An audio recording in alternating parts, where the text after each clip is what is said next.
Assalamualaikum warahmatullahi wabarakatuh. Alhamdulillahilladzi qad akhrajana ta'jal fikri li arbabil hijjah. Asyhadu an la ilaha illallah wahdahu la syarikalah wa asyhadu anna sayyidana wa nabiyyana wa habibana wa syafi'ana wa dhukrana wa maulana Muhammad sallallahu alaihi wasallam. Allahumma salli wa sallim wa barik ala sayyidina Muhammad wa ala alihi wa sahbihi ajma'in. Kaum muslimin muslimat yang dimuliakan dan dirahmati oleh Allah Subhanahu wa taala. Pertama sekali marilah kita berbanyak bersyukur kepada Allah atas nikmat yang telah Allah berikan kepada kita selama ini. Semenjak kita berada dalam kandungan ibu kita, 9 bulan lebih kurang kita berada di sana. Betapa banyak nikmat yang telah Allah berikan kepada kita hingga kita dilahirkan ke dunia ini sampai saat sekarang ini. Betapa banyak nikmat yang telah Allah berikan kepada kita. Dan bahkan sampai kita wafat nanti, Allah tidak akan memutuskan nikmat tersebut kepada kita. Lalu pertanyaannya, kaum muslimin muslimat yang dirahmati oleh Allah, sanggupkah kita membalas nikmat yang telah Allah berikan? Tidak, kaum muslimin muslimat yang dirahmati oleh Allah. Kita tidak sanggup membalas nikmat yang telah Allah berikan. Kita tidak sanggup menghitung nikmat yang telah Allah berikan karena begitu banyaknya yang telah Allah berikan kepada kita. Lalu apa cara kita supaya bisa membalas apa yang telah Allah berikan selama ini kepada kita, yaitu dengan bersyukur, mengucapkan alhamdulillahirabbil alamin kepada Allah Subhanahu wa taala, memperbanyak bersyukur kepada Allah Subhanahu wa taala atas nikmat yang telah Allah berikan kepada kita selama ini. Kaum muslimin muslimat yang dirahmati oleh Allah Subhanahu wa taala, banyak orang-orang di luar sana terlahir tanpa memiliki kaki, tanpa memiliki tangan, tanpa bisa melihat, tanpa bisa mendengar dan berbicara. Tetapi Allah kasih itu semua kepada kita.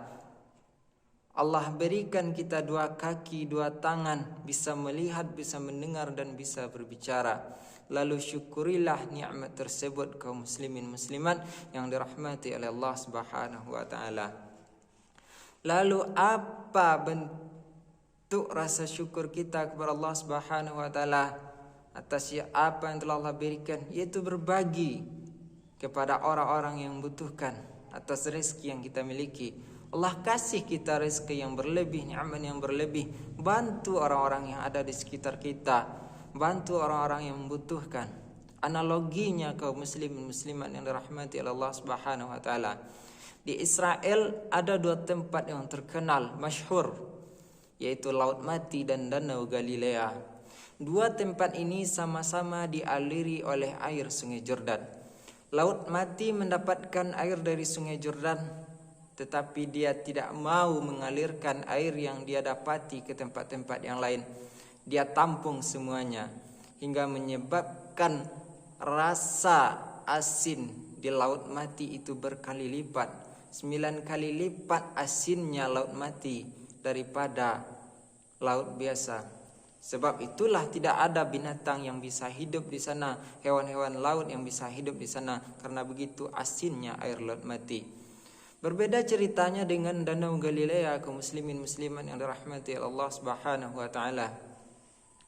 Danau Galilea ketika mendapatkan air dari Sungai Jordan, dia juga alirkan air itu ke tempat-tempat yang kecil, ke sungai-sungai yang kecil.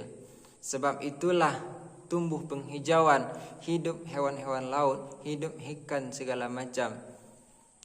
Lalu apa hikmahnya? Kaum muslimin muslimat yang dirahmati oleh Allah Subhanahu wa taala, hiduplah kita seperti Danau Galilea, jangan hidup kita seperti Laut Mati. Ketika Allah berikan kita rezeki yang berlebih, bagi itu sesama manusia, sesama orang yang membutuhkan. Kita lihat tetangga kita membutuhkan, bagi rezeki kita yang Allah berikan lebih kepada kita. Contohlah Danau Galilea, dia juga bagikan air yang dia dapati, dia juga alirkan air yang dia dapati ke tempat-tempat yang lain. Jangan kita hidup seperti Laut Mati. Apa yang telah Allah berikan kepada kita, Allah berikan kita rezeki yang berlebih, segala macam nikmat yang berlebih, tetapi kita tidak mau membagi itu semua. Bagi nikmat yang telah Allah berikan, rezeki lebih yang Allah berikan kepada sesama kita yang membutuhkan. Artinya kaum muslimin muslimat yang dirahmati oleh Allah Subhanahu wa taala, Orang kaya itu bukan seberapa banyak harta yang dia miliki, tetapi orang kaya adalah seberapa banyak hartanya mengalir kepada orang lain. Dia bantu orang lain, memberikan kemudahan kepada orang lain. Maka dari itu kaum muslimin muslimat yang dirahmati Allah, contohlah dalam kehidupan ini Danau Galilea dengan contoh laut mati yang tidak mau berbagi atas apa yang dia miliki, dia dapatkan. Karena kita ketika berbagi kepada sesama kita yang membutuhkan, itu tidak akan membuat kita miskin, kaum muslimin muslimat yang dirahmati Allah Subhanahu wa taala. Bahkan Allah akan melipat gandakan apa yang kita berikan. Kaum muslimin muslimat yang dirahmati Allah Subhanahu wa taala. Selanjutnya marilah kita berbanyak berselawat kepada Nabi Muhammad sallallahu alaihi wasallam. Marilah kita hiasi hati kita, basahi lisan kita dengan berbanyak berselawat kepada Nabi Muhammad sallallahu alaihi wasallam. Salah satu cara membuat Nabi kita kenal dengan kita yaitu memperbanyak berselawat kepada Nabi Muhammad sallallahu alaihi wasallam. Karena nanti ketika kita banyak berselawat kepada Nabi Muhammad sallallahu alaihi wasallam, itulah yang akan menjadi penolong ketika di hari akhir nanti, di mana di waktu itu matahari hanya sejengkal jaraknya dengan kepala. Ketika kita banyak berselawat kepada Nabi, membuat Nabi kenal dengan umatnya. Itu adalah umatku yang selalu menghiasi lisannya dengan berselawat kepadaku. Nabi kenal dengan kita karena berbanyak berselawat. Tapi lalu bagaimanakah Nabi bisa kenal dengan kita kalau kita tidak pernah dan jarang sekali berselawat kepada Nabi Muhammad sallallahu alaihi wasallam? Kaum muslimin muslimat yang dirahmati Allah Subhanahu wa taala, kita berselawat kepada Nabi bukan derajat Nabi yang akan terangkat, bukan derajat Nabi yang akan bertambah naik, bukan derajat Nabi yang akan bertambah mulia, tetapi derajat kitalah yang akan diangkatkan oleh Allah, bertambah naik, bertambah mulia sebab berselawat, berbanyak berselawat kepada Nabi Muhammad sallallahu alaihi wasallam.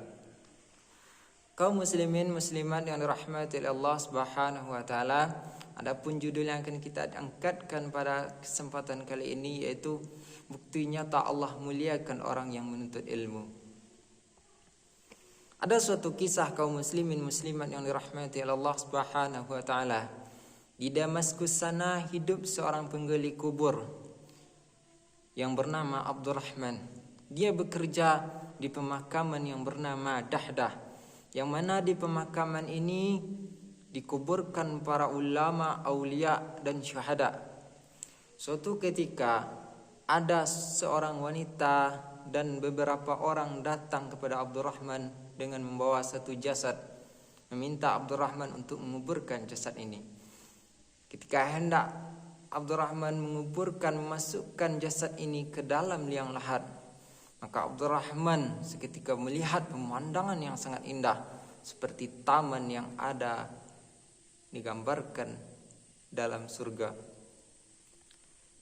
Apa yang Abdurrahman lihat yaitu taman yang begitu indah, dan Abdurrahman melihat dua orang laki-laki yang berkuda mengambil jasad ini. Lalu seketika itu Abdurrahman pingsan, dan ketika dia sadar, dia ceritakan apa yang dia lihat kepada orang-orang yang ada di sana. Tetapi apa kaum muslimin muslimat yang dirahmati Allah Subhanahu wa taala, orang yang ada di sana tidak mempercayai apa yang dikatakan oleh Abdurrahman. Bahkan orang yang di sana mengatakan Abdurrahman sudah gila, hilang kewarasannya. Singkat cerita, ketika sudah dia kuburkan jasad tadi, 2 bulan setelah itu datang lagi perempuan yang tadi membawa satu jasad. Lalu Abdurrahman masukkan jasad ini ke liang lahat, dan kejadian yang pernah terjadi 2 bulan yang lalu terjadi lagi. Abdurrahman melihat taman yang begitu indah dan melihat 2 orang pemuda yang berkuda membawa jasad ini. Tetapi saat ini Abdurrahman tidak pingsan. Ketika dia sudah menguburkan jasad ini, dia bertanya kepada ibu tadi, "Siapa pemuda ini, Bu?" Lalu apa kata ibu tersebut? "Pemuda ini adalah anakku, dan 2 bulan yang lalu itu juga anakku. Anakku yang kecil mati yang engkau kuburkan 2 bulan yang lalu, sedangkan yang engkau kuburkan pada saat ini adalah anakku yang paling besar. Lalu Abdurrahman bertanya, apa amalan anak ibu sehingga Allah berikan kemuliaan yang seperti ini? Lalu ibu tersebut menjawab, anakku yang kecil hanyalah seorang penuntut ilmu. Sedangkan orang yang engkau kuburkan tadi itu adalah kakaknya. Kerjanya, amalannya adalah mencari uang, mencari nafkah, mencari kebutuhan supaya bisa adiknya dalam menuntut ilmu, lancar adiknya dalam menuntut ilmu. Kaum muslimin musliman rahmati Allah Subhanahu wa taala, apa hikmah dari cerita ini? Begitulah Allah berikan kemuliaan kepada kita dalam menuntut ilmu. Begitulah Allah berikan kemuliaan yang tinggi kepada kita, orang-orang yang menuntut ilmu. Tapi kaum muslimin musliman yang dirahmati oleh Allah, syaratnya kita menuntut ilmu itu ikhlas karena Allah Subhanahu wa taala. Bukan kita menuntut ilmu karena mendapatkan ijazah. Bukan kita menuntut ilmu dengan niat untuk mencari uang, segala macam yang berhubungan dengan hal duniawi. Tapi luruskanlah niat kita dalam menuntut ilmu, yaitu ikhlas karena Allah Subhanahu wa taala. Apalagi kita menuntut ilmu di bulan puasa, di bulan suci pada saat sekarang ini. Lalu seketika Abdurrahman tahu begitu Allah muliakan orang menuntut ilmu. Abdurrahman pulang dan pergi ke sebuah masjid yang bernama Masjid At-Taubah. Ada seorang syekh yang sangat masyhur di sana. Dia ingin menuntut ilmu dengan syekh tersebut. Lalu apa kata syekh tersebut? Engkau telah berumur 45 lebih baru datang menuntut ilmu, kata syekh tersebut. Aku tahu bagaimana Allah muliakan. Aku tahu bagaimana Allah berikan derajat yang tinggi bagi orang yang menuntut ilmu. Sebab itu aku ingin menuntut ilmu, wahai guru, wahai syekh. Lalu tak lama dari itu Abdurrahman belajar dengan syekh tersebut, hingga akhirnya Abdurrahman juga menjadi seorang ulama yang terkenal masyhur di Damaskus. Begitulah Allah muliakan orang yang menuntut ilmu, kaum muslimin muslimat yang dirahmati Allah Subhanahu wa taala. Dan kita sebagai anak, siswa, mahasiswa, santri, mahasantri, atau orang yang menuntut ilmu secara umum, ilmu agama segala macam, luruskan niat kita. Jangan kita menuntut ilmu karena ingin mendapatkan gelar segala macam, karena mendapatkan pujian segala macam, karena ingin mendapatkan uang segala macam. Tidak, kaum muslimin muslimat yang dirahmati Allah. Luruskan niat kita dalam menuntut ilmu. Hanya karena Allah lah kita menuntut ilmu. Dan Allah juga muliakan orang-orang yang membantu kita dalam menuntut ilmu. Artinya Allah samakan derajat orang yang menuntut ilmu dan orang yang membantu orang tersebut dalam menuntut ilmu. Kita dengan orang tua kita ketika ikhlas dalam menuntut ilmu dan membantu dalam menuntut ilmu, Allah samakan derajatnya. Tidak ada beda antara orang yang menuntut ilmu dengan orang yang membantu seseorang dalam menuntut ilmu, melapangkan seseorang dalam menuntut ilmu, apapun kebutuhannya. Itulah Allah muliakan kita sebagai anak dalam menuntut ilmu. Begitu juga Allah muliakan orang tua kita yang mencarikan nafkah untuk kebutuhan kita. Itulah Allah muliakan orang-orang yang menuntut ilmu. Lalu sekali lagi kaum muslimin muslimat, marilah luruskan niat kita dalam menuntut ilmu. Semoga ilmu yang kita cari menjadi manfaat bagi kita di dunia ini sampai di akhirat nanti. Begitu juga oleh orang tua kita yang ikhlas, rela banting tulang untuk mencari nafkah kepada kita supaya kebutuhan kita dalam menuntut ilmu terlengkapi dan tercukupi. Mungkin hanya ini yang dapat saya sampaikan.